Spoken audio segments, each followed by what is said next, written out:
So the first thing we're going to do when we are getting ready to download our movies, or our pictures rather, is you need to insert the scan disk into the slot on your computer, and I can show you where that is.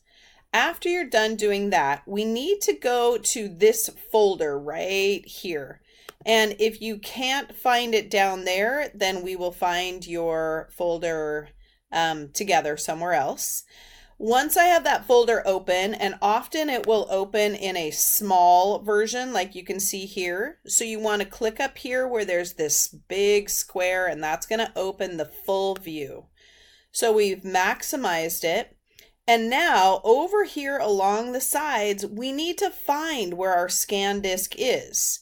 So to find it, we just scroll down here until we can get to the one that we're looking for. It's most likely going to say something like USB drive.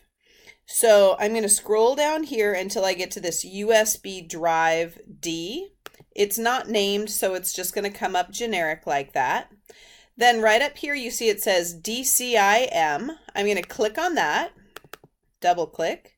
Then we're going to start getting to see what the file is called. So we can see something with CAM on here.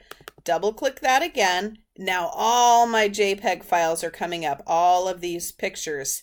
The unfortunate part is right now we can't really see them so clearly.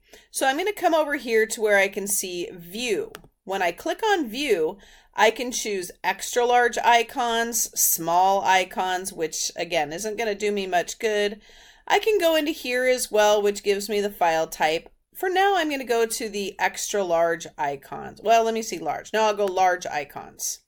So now you can see Violet and I were playing around with the new cameras, so we can see lots of different pictures, just random shots that we took today. Now, if I want all of my pictures, I could hit Control A, and that's going to highlight everything that I have. But if I only want some of the photos, let's say I want this one, I can click here and you'll see a little check mark go up.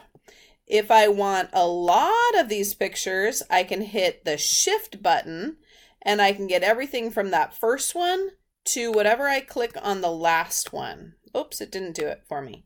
Anyway, you could just click individual pictures, the ones that you really want. So let's say these are all of the shots that I really want the most. I'm going to now take these and I want to put them onto my Google Drive. So I'm just going to drop them straight onto my Google Drive right here. And that automatically will save those. Now, if I cannot get them onto my Google Drive for any reason, what I also might do is, for now, just put them into my picture folder right here.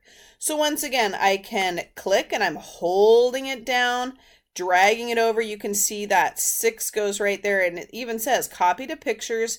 Then I release my finger and it drops it right in there. Okay, so now I should have these saved in 2 locations.